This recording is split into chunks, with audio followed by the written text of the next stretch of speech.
Good morning बच्चों, आपका एक बार फिर से स्वागत है जीव विज्ञान की क्लासेज में। देखिए, आपके क्लास 11 के अंदर 11 बायोलॉजी की बात करते हैं। तो आपके 5 यूनिट हैं, यूनिट 5 हैं टोटल यूनिट कितनी है? 5 यूनिट में अगर बात करें तो हमने एक यूनिट जो है वो कंप्लीट कर लिया है। पहली फर्स्ट यूनिट की बात करें, यूनिट नंबर 1, जिसका नाम था जीव में विविधता। क्या नाम था? जीव में विविधता। उसको हमने कंप्लीट कर लिया है। जीव में विविधता को क्या कर लिया हमने? कंप्लीट कर लिया है, जिसके अंदर 4 चैप्टर पढ़े हमने, 1, 2, 3 और 4 चैप्टर। चारों चैप्टर हमने विस्तार से कंप्लीट कर लिए हैं। अब जो हम बात करेंगे सेकंड यूनिट की बात करते हैं। तो सेकंड यूनिट में आपके अगर बात करें तो उसके अंदर उसका नाम जो है वो आपके रहेगा जो पुष्पी पादप प्राणी एवं पादपों की संरचना या आकार की हम बोल सकते हैं। इनके बारे में हम पढ़ेंगे। इसमें आपके 5 नंबर, 6 नंबर और 7 नंबर चैप्टर आएंगे, 3 चैप्टर। 5वां चैप्टर जो हम आज शुरू करेंगे, जिसका क्या नाम है? पुष्पी पादपों की आकार की। कौन सा चैप्टर है? पुष्पी पादपों की आकार की। दूसरा हम पढ़ेंगे पुष्पी पादपों की शारीरिक, एनाटॉमी ऑफ फ्लोरिंग प्लांट्स। जो 5 नंबर है वो है morphology of flowering plant. 7 number के अंदर हम स्ट्रक्चरल जो इंट्रोडक्शन है उसकी बात करेंगे। किसके अंदर? एनिमल्स के अंदर, जंतुओं के अंदर। तो आज का हमारा 5 नंबर जो चैप्टर रहेगा उसकी बात करते हैं। सबसे पहले देखो, 5 नंबर की चैप्टर की बात करते हैं। सबसे पहले नाम को समझने की कोशिश करते हैं कि क्या नाम। देखो, बॉटनी आज मेन पार्ट जो बॉटनी का होता है, वनस्पति विज्ञान का, जिसकी हम शुरुआत कर रहे हैं। लेसन नंबर 5 की बात करते हैं। तो 5 का मैंने अभी नाम बताया, पुष्पी पादपों की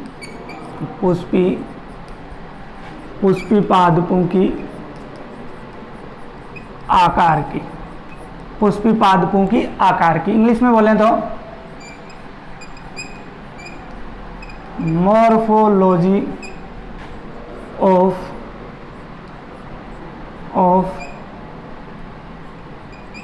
फ्लोरिंग प्लांट। पुष्पी पादपों की आकार की, यह आपके चैप्टर का नाम है। सबसे पहले समझना यह जरूरी है कि पुष्पी पादप क्या होते हैं। उसके बाद में हम मॉर्फोलॉजी आकार की बात करने वाले हैं। सबसे पहले समझना जरूरी है कि जो फ्लावर प्लांट होते हैं वो क्या होते हैं, पुष्पी पादप क्या होते हैं। तो हमने चैप्टर नंबर 3 पढ़ा था। देखो, पीछे वाले जो हमने 4 चैप्टर पढ़े हैं वो बहुत काम आने वाले हैं। उन 4 चैप्टरों से संबंधित बातें आपके अंतिम 22 नंबर चैप्टर तक आपको परेशान करती रहेंगी अगर आपने उन चैप्टरों को सही तरीके से अगर नहीं पढ़ा है। तो वो चैप्टर जो है उनका अध्ययन बहुत ज़रूरी था और आपको करना चाहिए। उसके बाद ये आप शुरू करें, जिससे आपको बहुत अच्छी तरह से समझ में आएगा। मैंने आपको 3 नंबर चैप्टर के अंदर प्लांट्स के 5 वर्ग बताए थे, algae, fungi, Pteridophyta, bryophyta, angiosperm और जो जिम्नोस्पर्म। ठीक है भाई, 5 अगर फंजाई को छोड़ दो यहाँ से, algae, pteridophyte, bryophyte, angiosperm and gymnosperm. इसके अंदर मैंने आपको एंजियोस्पर्म बताया था आवर्त बीजी। क्या बताया था? एंजियोस्पर्म, जिसे क्या बोलते हैं? आवर्त बीजी बोला जाता है। क्या बोला जाता है? आवर्त बीजी बोला जाता है। यह बताया था आपको आवर्त बीजी। तो पुष्पी पादप के अंदर मुख्य रूप से आवर्त बीजी आते हैं, अर्थात कह सकते हैं आवर्त बीजी जो पादपों का समूह है उसमें लगभग सभी पादप के ऊपर पुष्प लगे होते हैं। तो पुष्पी पादप किन्हें कहेंगे? जिन पादपों के अंदर पुष्प लगते हों, पुष्पी पादप कहलाते हैं। पुष्पी पादपों की अगर हम बात करें तो इनमें इनकी संरचना की बात करें पुष्पी पादप की, तो संरचना के अंदर तना भी होता है, स्टेम, पत्ती भी होती है, लीव्स, जड़ भी होती है, रूट, पुष्प भी लगते हैं, फ्लावर, फ्रूट्स भी लगते हैं अर्थात फल, और जो कलिकाएं होती हैं वो भी होती हैं, बुलबिल्स आदि संरचनाएं जो है वो पूर्ण रूप से विकसित पुष्पी पादपों के अंदर पाई जाती हैं। महत्वपूर्ण बात यहाँ पर यही है। इसके बाद अगर हम बात करें कि पुष्पी पादपों के अंदर पुष्पी पादप का जो भूमिगत भाग होता है, पुष्पी पादप का कौन सा भाग, पुष्पी पादप का जो भूमिगत भाग होता है वो होता है मूल तंत्र। कौन होता है? मूल तंत्र। इंग्लिश में बोले तो रूट सिस्टम। देखिए आज तक आपने जड़ नाम सुना, तना नाम सुना और पत्ती नाम सुना। यहाँ पे 3 शब्द आपको अलग मिलेंगे। जड़ को मूल कहेंगे, एक ही बात है। तना को स्तंभ कहेंगे, एक ही बात है। और पत्ती को हम पर्ण कहेंगे। इंग्लिश में वही रहेंगे, रूट, स्टेम और लीफ। ठीक है, यहाँ ध्यान रखना। तो भूमिगत भाग क्या कहलाता है? मूल तंत्र कहलाता है। और अगर हम ऊपरी भाग की बात करते हैं, भूमि से ऊपरी भाग की बात करते हैं, तो वो होता है प्रोतंत्र। प्रोतंत्र। अब ये प्रो क्या आया? तो तने को प्रो भी कहा जाता है। क्या बोला जाता है? प्रो भी बोला जाता है। क्या बोला जाता है? प्रो है भी बोला जाता है, अर्थात प्रोतंत्र भी कहा जाता है। स्टेम सिस्टम भी बोला जाता है। ओके, भूमिगत भाग भूमि के अंदर वाला, मान लीजिए ये भूमि है, इसके अंदर वाला भाग जो है, ये जो भाग है ये आपके रूट सिस्टम हो गया। इसके ऊपर का जो भाग है, भूमि के ऊपर का भाग है, वो क्या हो गया? Stem system. ठीक है, ये होते हैं। अब हम सबसे पहले पुष्पी पादपों की आकार की या मोर्फोलॉजी के अंदर हम बात करने वाले हैं मूल की, अर्थात जड़ की बात करने वाले हैं। किसकी बात करेंगे? जड़ की बात करेंगे। बिल्कुल इजी है जड़, बस आपको थोड़ा सा इसको समझने की आवश्यकता है कि जड़ जो है वो क्या होती है।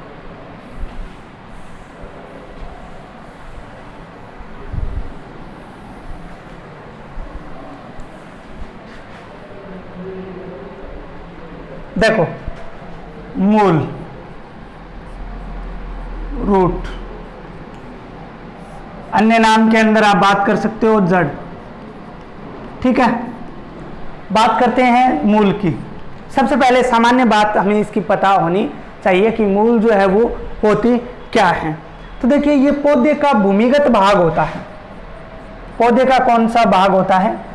भूमिगत भाग होता है, अर्थात भूमि के अंदर रहता है।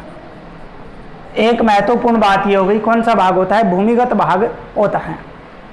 दूसरी अगर बात करें, इसका जो विकास है, डेवलपमेंट जो है, जो एम्ब्रियो होता है, भ्रूण होता है, जो किसके अंदर होता है? सीड के अंदर होता है, अर्थात बीज के अंदर होता है। इसके अंदर 2 संरचनाएं होती हैं, एक तो होता है प्रांकुर और एक होता है मूलांकुर। प्रांकुर से तो तने का निर्माण होता है, लेकिन मूलांकुर रेडिकल, इस मूलांकुर से किसका विकास होता है? मूल का विकास होता है। मूलांकुर मतलब ऐसा अंकुर जिससे मूल का निर्माण होता है, मूलांकुर कहलाता है। अंकुर का मतलब उसका अंकुरित होना, तो क्या कहलाता है? मूल कहलाती है। तो मूल का विकास किससे होगा? मूलांकुर से। बात करते हैं मैन्युफैक्चरिंग की, मुख्य कार्य की बात कर लेते हैं कि इसका मुख्य कार्य जो है वो क्या होता है। इसका मुख्य कार्य जो है वो क्या होता है? तो जड़ का आप लोग साधारणतः यही मानते हो कि जड़ जो है वो मिट्टी से जल का अवशोषण करती है। ठीक है, इसके अलावा और भी। पहला काम अगर हम बात करें तो पौधे को स्थिर बनाए रखती है भूमि के अंदर। क्या बनाए रखती है? स्थिर। क्या बनाए रखती है? स्थिर बनाए रखती है या रोके रखती है, उसको जो है खड़े रखने में सहायता करती है। दूसरा फंक्शन जो है वो ये है, ये मिट्टी से, किससे? मिट्टी से जल एवं खनिज पोषणों का अवशोषण करती है। जल एवं खनिज पोषणों का क्या करती है? अवशोषण करती है। इसी के द्वारा क्या है? खनिजों का पोषण जो है वो होता है। ये इसके मुख्य कार्य हो गए। आगे हम और भी बहुत सारी इसके जो है वो बात करेंगे। अब हम बात करते हैं इसके सामान्य लक्षणों की। ठीक है ना, मैं जो मुख्य लक्षण है उनकी बात कर लेते हैं। मुख्य लक्षण, मेन कैरेक्टर्स की बात जो है वो कर लेते हैं।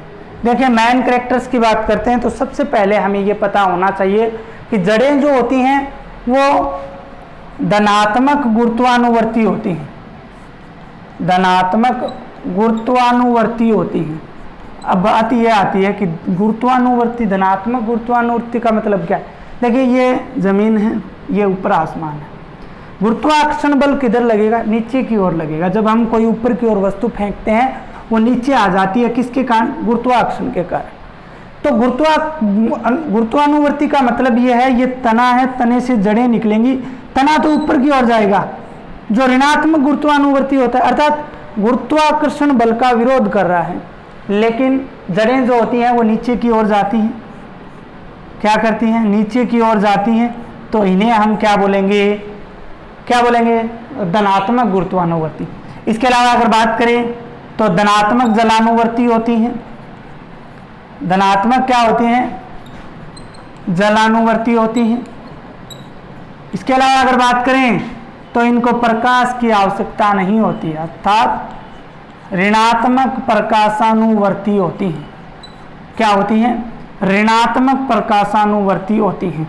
प्रकाश की इनको आवश्यकता नहीं होती है, प्रकाश को ये लाइक नहीं करती हैं, प्रकाश को ये पसंद नहीं करती हैं। मेन पॉइंट ये होगा। 2 नंबर, इनमें हरित लवक नहीं पाया जाता है। जो पादपों का मुख्य लक्षण है जिसके अंदर फोटोसिंथेसिस की क्रियाएं होती हैं, भोजन बनता है, वो इनके अंदर नहीं पाया जाता। हरित लवक इनके अंदर क्या होता है? हरित लवक एब्सेंट होता है या उसका अभाव होता है। तीसरी अगर बात करें तो मूल जो है, उनके जो मूल है उन पर अगर हम बात करें, पारव बताऊंगा क्या होते हैं। पारव संधियां, पारव संधियां, कलिका आदि नहीं पाए जाते, आदि नहीं पाए जाते, अर्थात कहने का मतलब क्या है? एब्सेंट होते हैं। अरे जड़ जो होती है उस पर देखो, पारव क्या होते हैं? इस प्रकार से जो संरचना है उसके बीच बीच में अगर गांठ पाई जाए,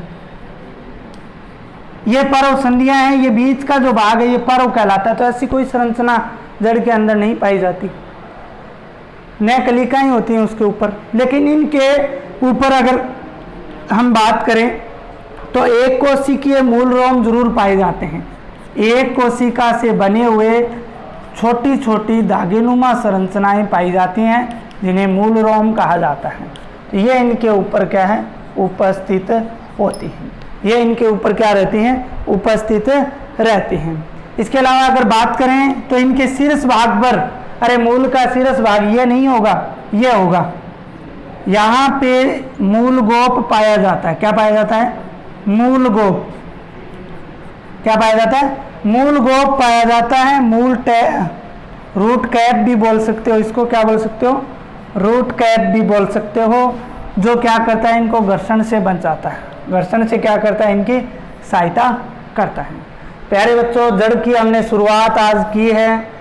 मैंने आपको इसके बारे में बताया, विकास किससे होता है, मुख्य कार्य क्या होते हैं, और इनके मुख्य लक्षण जो आपके सामने हैं मैंने अभी आपको 5 बताए हैं। इसके बाद में हम टाइप्स ऑफ जो रूट है उनकी बात करेंगे। मुसला मूल और जकड़ा मूल, इनकी बात हम कल वाली वीडियो के अंदर करेंगे। तो 4 चैप्टर आपको पूर्णतः याद होने के बाद ही आप इस चैप्टर में आए, जिससे कि आपको जो है तीसरा चैप्टर तो जरूर पढ़ें, उससे संबंधित इसके अंदर बहुत सारी बातें आने वाली हैं।